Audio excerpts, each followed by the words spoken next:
Nah, ketemu lagi Bro Ensis. Assalamualaikum warahmatullahi wabarakatuh. Tetap semangat dan sehat selalu insya Allah ya Bro Ensis. Gue gak pakai lama-lama nih. Sesuai konten kali ini Bro Ensis ya. Biasa nih konten, biasa nih, mohon maaf Bro Ensis, dari pertanyaan lu yang masuk dan kita seleksi. Gue sama temen-temen Super Small Lovum Podcast Team Bro Ensis ya, yang naik konten ya itulah yang terseleksi. Kalau yang belum naik konten sabar ya. Oke, gue mulai gak pakai lama-lama Bro Ensis. Sesuai judul konten kali ini ya Bro Ensis ya, jangan bingung bro, kejahatan elektronik bisa kena hukum. Nah judulnya ya, kok judulnya begitu ya, biasa Bro Ensis, dari pertanyaan yang masuk. Oke, gue nggak pakai lama-lama, gue mulai ya.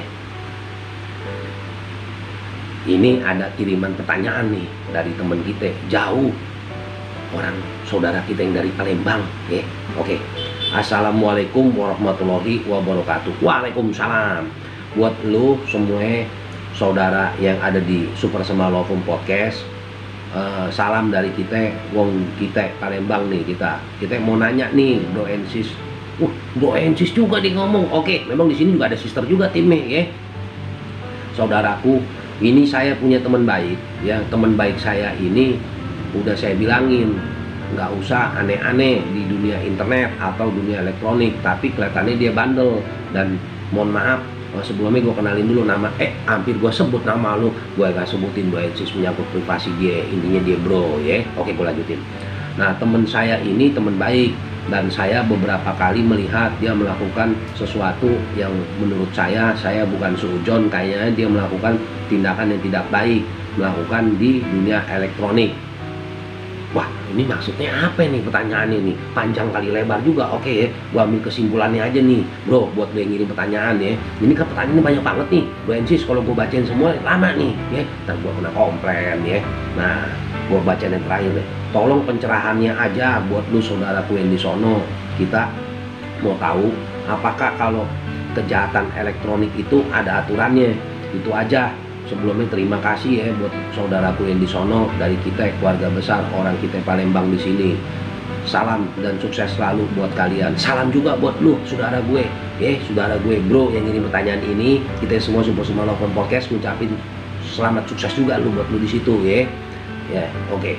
Assalamualaikum warahmatullahi wabarakatuh. Waalaikumsalam warahmatullahi wabarakatuh. Oke, kita jawab nih ya Bro Ensis ya, khususnya lu bro yang ngirim pertanyaan ya. Kenapa judul kontennya jangan bingung bro, kejahatan elektronik bisa kena hukum. Oke, gue mulai ya. Jadi begini Bro Ensis, kalau zaman sekarang ini kan udah zaman era digital ya. Jadi mohon maaf nih, memang ada sebagian orang yang mohon maaf ya, jadi dia mungkin maunya instan nih, dapat apa-apa ya, atau mengerjain apa-apa tuh serba instan karena era digital ini ya. Tapi hati-hati ya, sesuai judul konten nih, gua langsung aja gue jelasin ya, sesuai dengan pertanyaan lu khususnya bro ya, dan juga pencerahan buat lu Bro Ensis yang lain ya. Jadi gini, kalau namanya kejahatan elektronik itu banyak modusnya ya. Nah, jadi gue jelasin beberapa pencerahannya sesuai peraturan dan perundang-undangan dan regulasi yang ada ya. Ini gue sama teman-teman Super Lovum Podcast sudah himpun, nah gue bacain aja gitu. Satu ya, contoh bohong dan fitnah di media sosial. Nah, gini Bro Ensis, kalau lu nemuin hal-hal kayak gini, apalagi temen baik lu seperti lu nih bro yang di Palembang sono ya, yang ngirim pertanyaan ya, lu boleh ingetin dia kenapa bohong dan fitnah di media sosial itu bisa kena masalah, ada undang-undangnya. Gue bacain ya. Jadi gini, kalau namanya bohong dan fitnah di media sosial ya, sesuai aturan nih ya, gue bacain. Setiap orang dengan sengaja dan tanpa hak mendistribusikan dan atau mentransmisikan dan atau membuat dapat diaksesnya informasi elektronik dan atau dokumen elektronik yang memiliki muatan penghinaan dan atau pencemaran nama baik, itu bisa dipidana Bro Ensis. Khususnya lu nih bro, kasih tahu temen lu ya, gini pertanyaannya. Kenapa ya bisa dipidana? Ya bisa dipidana dengan pidana penjara paling lama 4 tahun Bro Ensis ya, dan atau denda paling banyak 750 juta Bro Ensis ya, sesuai pasal 27 ayat 3 Undang-Undang ITE, junto pasal 45 ayat 3 Undang-Undang nomor 19 2016 gitu loh Bro Ensis. Itu yang pertama tuh ya, khususnya lu nih bro yang ini pertanyaan saudara kita ini Palembang. Nah, yang berikutnya nih, kalau seandainya lu ketemu nih teman baik lo atau siapa deh, dia melakukan penipuan nih melalui WhatsApp ya. Nah itu juga ada sanksinya tuh ya, gue bacain nih ya. Barang siapa dengan maksud untuk menguntungkan diri sendiri atau orang lain secara melawan hukum dengan memakai nama palsu atau martabat palsu, dengan tipu muslihat ataupun rangkaian kebohongan, menggerakkan orang lain untuk menyerahkan barang suatu kepadanya atau supaya memberi utang maupun menghapuskan piutang, diancam karena penipuan dengan pidana penjara paling lama 4 tahun ya, sesuai apa ya? Pasal 378 KUHP ya, Kitab Undang-Undang Hukum Pidana gitu loh bro NCS ya. Yang gue bacain yang berikutnya nih. Nah, kalau yang berikutnya karena bentuknya tadi pertanyaannya elektronik ya, sesuai judul ya. Nah, ini gue masukin kategori CCTV. Nah, jadi begini. Jadi kalau lu merasa terganggu dengan pengawasan CCTV yang ilegal ya, yang ibaratnya nggak lu ketahuin tapi diam-diam tuh orang masang CCTV, itu aja juga kena karena kategorinya sama nih, elektronik. Gue bacain. Rekaman CCTV dapat dikategorikan sebagai bentuk informasi elektronik ya, doensis, sehingga penggunaan CCTV harus dilakukan atas persetujuan orang yang bersangkutan karena menyangkut data dan hak pribadi orang tersebut untuk menikmati hidupnya tanpa diganggu dan dimata-matai ya.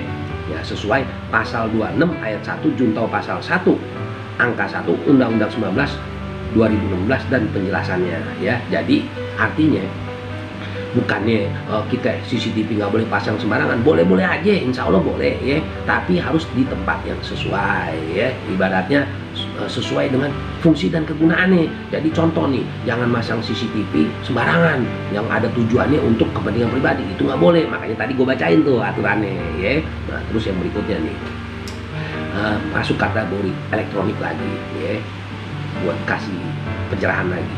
Mengirim voice note mesum, jadi lu ngirim suara yang berbau, mohon maaf ya, maksud jangan sampai tuh hal-hal yang berbau mesum, itu juga nggak boleh karena masuk kategori tadi tuh yang sesuai judul konten. Kenapa? Ya gue bacain. Kalau mengirim voice note mesum ini ada aturannya bro NCS ya. Gue bacain. Setiap orang yang memperdengarkan produk pornografi ya melalui media komunikasi dapat dikenain pidana penjara paling lama 4 tahun dan atau pidana denda paling banyak 2 miliar bro NCS ya, sesuai pasal 1 angka 1 pasal 6 dan pasal 32 Undang-Undang Pornografi. Nah jadi artinya buat lu bro NCS hati-hati tuh kalau ngirim-ngirim note voice ya gitu loh. Nah ini berikutnya nih, ini yang paling sering terjadi nih. Nah mudah-mudahan insya Allah kayak jangan sampai kena ke kita semua ya. Apa? Pencurian data bank, scammer. Nah ini sering kali nih terjadi nih bro NCS ya. Gue bacain aja deh ya, aturan mengenai kalau oknum yang suka melakukan pencurian data bank atau scammer ya, gue bacain.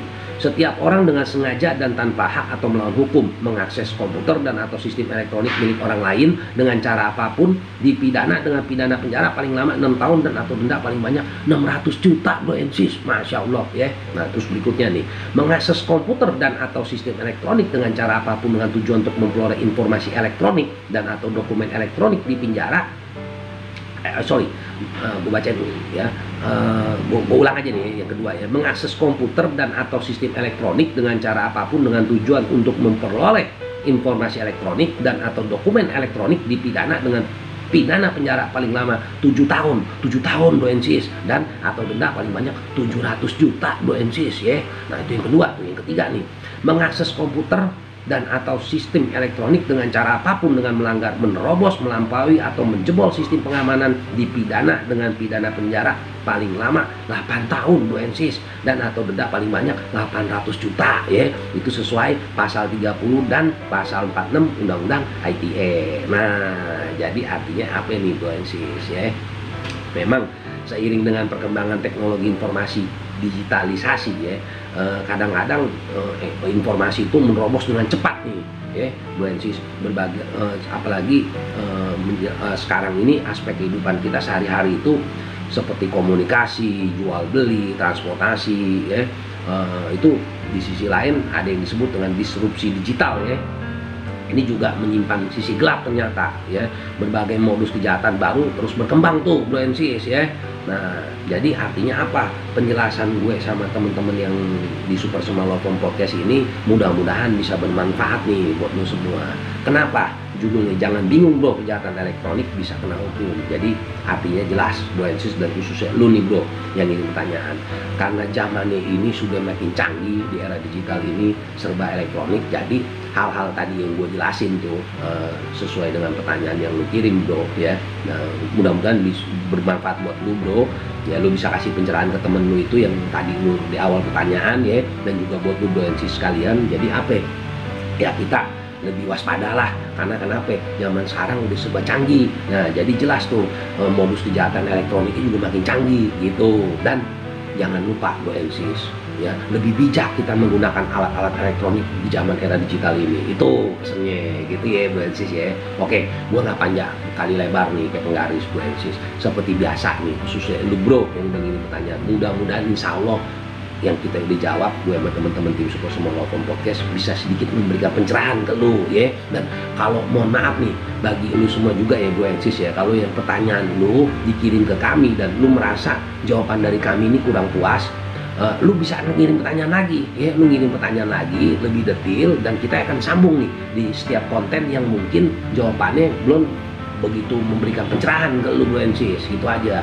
Nah, dan juga dikirim kemana ya? Nih gue di awal nih sekarang nih ya, kirim kemana? Nih dia nongol nih, lu kirim ke Super Smart Law Firm Podcast ya, ke email itu supersmartlawfirm@gmail.com ya, ke situ ya. Ini ada nih ya. Nah terus juga mohon maaf nih Bu Ensis, kalau lu yang pertanyaannya belum dijawab, sabar ya. Kalau yang layak kita naikin ya kita jadiin konten gitu loh. Nah kalau yang nggak kita mohon maaf, yang gue sama temen-temen bahas ternyata ini kayaknya nggak layak nih dinaikin konten, ya kita akan tetap jawab tapi via email gitu. Sesuai lu ngirim ke email, gue jawabnya sama temen-temen juga lewat email gitu ya Bu Ensis ya. Oke.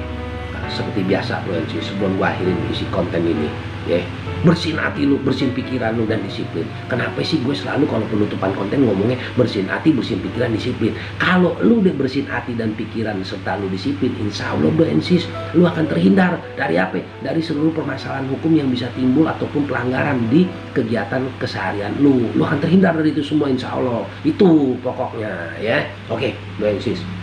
Dan gue juga seperti biasa Bu Ensis mewakili teman-teman Super Smart Law Firm Podcast ya, minta maaf nih kalau ada salah-salah kata. Kenapa? Kita semua manusia biasa, nggak luput dari kesalahan Bu Ensis gitu. Oke ya. Nah kayaknya gue udahin aja ya, cepet-cepet ya Bu Ensis. Sebelum gue udahin, biasa nih ya, satu lagi, pesen nama 3M selama masa pandemi Covid ini. Pakai masker, jaga jarak, cuci tangan. Kalau lu habis beraktivitas dari manapun Bu Ensis, lu pulang ke rumah, jangan lupa salinan pakaian yang bersih ya. Jaga kesehatan lu selalu, pola makan, pola hidup lu dijaga. Ini kan musimnya lagi pancaroba insya Allah ya.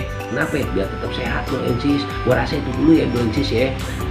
Sekali lagi gue juga minta maaf nih, yang biasa gue mungkin di awal ngomong Bro Johnson belum bisa nemenin gue sama teman-teman Super Smart Law Firm Podcast lain bikin apa ya, bikin konten. Jadi sabar ya, doain ya buat Bro Johnson ya. Gitu ya Bro Ensis ya. Gua rasa gue gitu pamit dulu deh Bro Ensis. Assalamualaikum warahmatullahi wabarakatuh.